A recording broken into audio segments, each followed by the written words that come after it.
아, 제가 이곳에 온 지도 벌써 6년이 지났네요.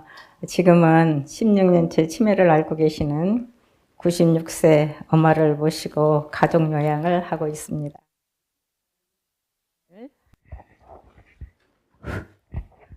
엄마를 모시게 된 동기와 엄마를 모시면서 있었던 에피소드, 또 엄마가 이곳에서 지내시면서 변화되어지는 과정들로 인해서 형제들의 고정관념이 깨어지고 달라진 모습들을 얘기해 보려고 합니다.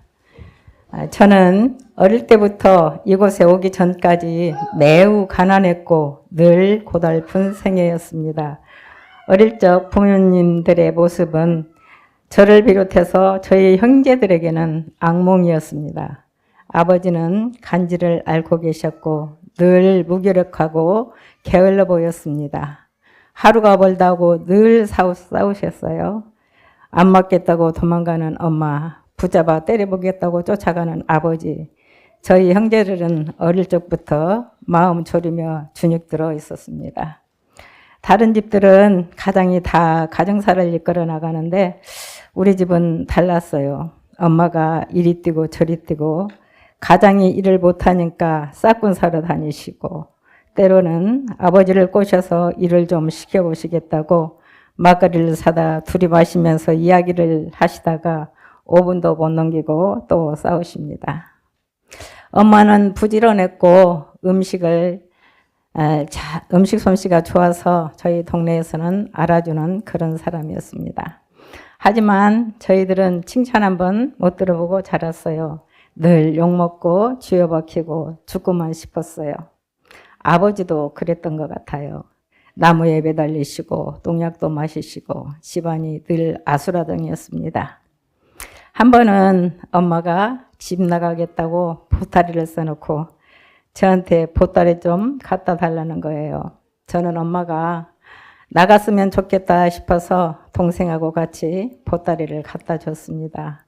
된통 혼이 나고 달밤에 쫓겨나서 논두렁 밑에 숨었던 기억이 납니다. 성년이 되어서도 결혼을 해서도 시련의 시기는 끝나지 않았습니다. 저는 평화로운 가정을 갈망했습니다. 평화가 깨어지면 저는 매우 힘들고 견디질 못했어요. 이혼을 했습니다. 무책임한 남편을 만난 것도 있었지만 옛말에 여우는 데리고 살아도 곰하고는 못 산다는 말이 생각이 납니다. 저는 곰이었던 것을 이제야 깨닫습니다. 대화할 줄 몰랐고 문제 푸는 방법을 몰랐으니까요.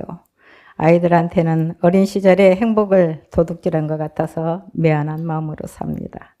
아이들 나이 40대에 접어들었고 저는 이제 기반도 잡혔고 아이들을 품을 수 있는 여력이 생겼지만 안타깝게도 아이들과 소통이 안 됩니다. 이념이 달라서요. 우리 딸이 하는 말, 엄마가 평범한 보통 엄마였으면 좋겠다네요. 만나면 지네들과 같은 음식을 먹지 않은 것도 부담이 되는 것 같고요. 가슴이 아픕니다. 다음은 제가 이곳에 오게 된 동기를 말씀드리려고 합니다. 2019년 4월 제가 이곳에 들어오게 되면서부터 제 삶의 변화가 일어나기 시작했습니다.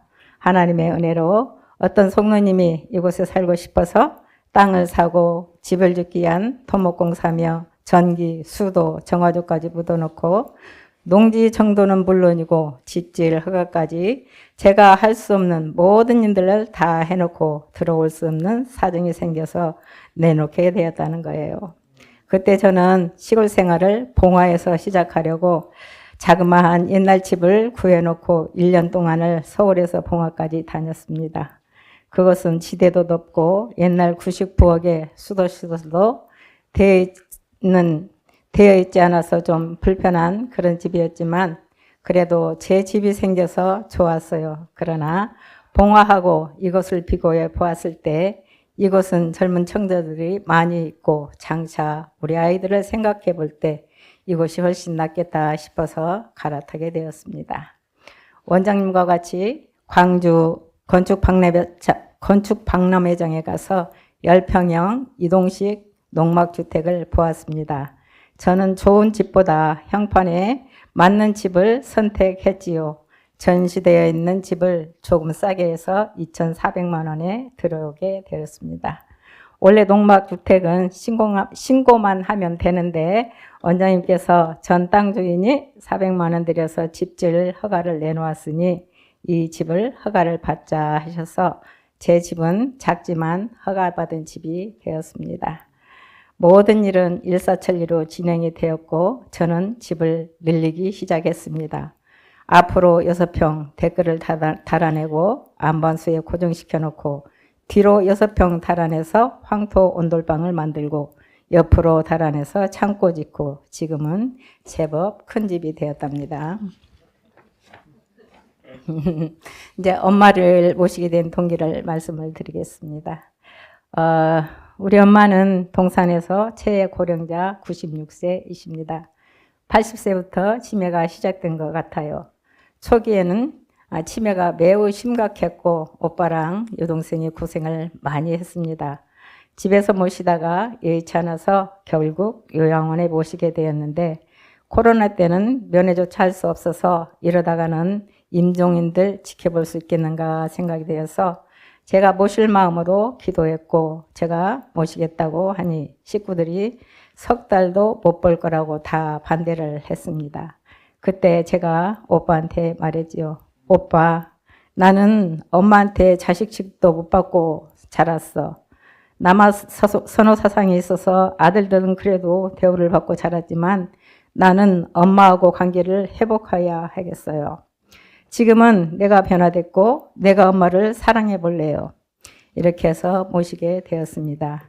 또 한 가지 오빠는 치매약을 잘 챙겨드려야 할 텐데 하고 걱정을 하시길래 제가 그랬죠. 약 드시고 사람이 다 해버리면 하나님이 일하실 공간이 없지 않겠어요? 약 안 드릴 거예요 하고 약을 끊었습니다. 처음 오셨을 때는 주무실 때 악몽을 꾸시는지 비명을 많이 지르고 자다 깨서 보면 커튼 잡고 싸우고 계셨어요. 때로는 저한테 욕도 하시고 주먹을 불끈 쥐시고 덤빌래 그러시면서 치아도 없으신데 부려고 하시고 가려워서 피가 나도록 긁으시고 몸에서는 비듬이 하얗게 떨어지고 어지러워하시고 상태가 별로 좋지 않았습니다. 그러나 세월이 어느 정도 지나니까 지금은 악몽은 안 꾸시고 주무실 때 웃기도 하신답니다. 긁는 것도 없어지고 옛날에 비하면 몸에서 떨어지는 비듬도 거의 안 떨어지고 밥 잘 드시고 건강해지셨습니다. 가끔은 심심하다고 얘기 좀 해달래요. 역으로 저는 엄마한테 노래를 불러달라고 합니다. 주제가는 예수 사랑하시면 하고 네 줄을 가까이를 같이 부르고요. 주기도문을 하시게 합니다. 가끔은 가요도 한 소절 하시고 동요도 부르시는데요. 최신 버전 산토끼. 산토끼 토끼야 어디를 가느냐 깡충깡충 뛰면서 우리 아빠 젖 먹으러 간다. 아멘. 예수님의 이름으로 기도드립니다. 제가 빵 터집니다. 엄마 때문에 많이 웃어요. 엄마가 계시니까 형제들이 종종 옵니다. 다행히 잘 알아보시고 기뻐하셔요.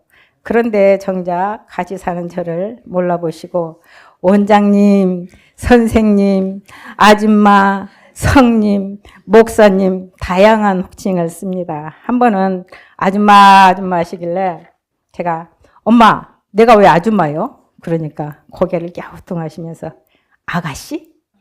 그러셔서 또 웃었지요. 그런데 가끔씩 저를 알아볼 때가 있어요. 그때는 춤을 추시면서 숭금숭금이 알뜰살뜰 숭금이 어이시구 좋다 저시구 좋다 만사 이렇게 노래를 부르셔요. 또 가끔은 나는 전주 최씨 최복선인데 집이는 성씨가 뭐요? 하고 물으셔요. 제가 답하기를 나는 하만조씨고 이름은 조승금이고요. 우리 아버지는 조봉재예요. 그러니까 조봉재는 우리 영감인데 그러시면 내가 엄마 뱃속에서 나왔어. 그러면 아니요. 이렇게 좋으신 분이 우리 딸이면 좋겠지만은 어떻게 이렇게 큰 사람이 내 뱃속에서 나와? 그러셔요. 어떤 때는 이게 누구 집이냐고 물으셔요. 우리 집이라고 하면 아이고 집도 있고 참 부자라고 그러실 때가 있고, 당신 집이라고 우길 때가 있어요. 콧방귀를 끼시면서 아이고 최복선이 집이여, 관리사무소에 가서 치부책 들어보면 다 나와. 저희 집인 걸 증명하기 위해서는 관리사무소에 가서 체부책을 들려봐야 되는데 관리사무소가 없어서 못 가고 있습니다. 더 많은 에피소드가 있지만 이만하고 결론을 말씀드리려고 합니다. 결론은 엄마가 이곳에서 사시면서 순한 양이 되었습니다. 거동은 못하시지만 밥도 잘 드시고 밤낮으로 잘 주무시고 건강해지셨지요. 전에는 형제들이 제가 안 먹는 거에 대해서 불편해했던 것이 이제는 엄마가 증인이 돼서 엄마가 건강식만 먹으니까 약 안 먹고도 이렇게 좋아지셨다고, 건강식만 먹고 사는 걸로 인식이 바뀌어서 근래에는 동생들이 왔다 갔는데 남동생이 하는 말, 올케가 형님이 주는 거는 뭐든지 다 가지고 오라고 했다고 한 보따리 싸가지고 갔습니다. 지금은 모두가 고맙다는 말만 하고요. 가장 큰 변화는 엄마랑 같이 안 살았으면 큰일 났을 뻔했구나. 제 기억 속에 엄마의 이미지와 실질적 엄마의 모습은 많이 달랐습니다. 온갖 칭찬을 다 들어봤고요. 우리 선생님은 참말로 얌전하시고 뭐든지 잘한다 하신다고 하시고 사랑한다고 하시고 손에다 뽀뽀도 해주시고, 엄마가 이런 말도 할 줄 알아? 이런 면이 있었어? 하고 제가 깜짝깜짝 놀랍니다. 이제는 엄마의 삶의 무게가 얼마나 무거웠던지 이해하게 되었고, 아버지를 만나지 않았다면 엄마의 인생이 달라졌을 텐데 안타까운 마음도 들고 오해가 풀려서 엄마랑 화해할 수 있어서 하나님께 감사드립니다. 아멘.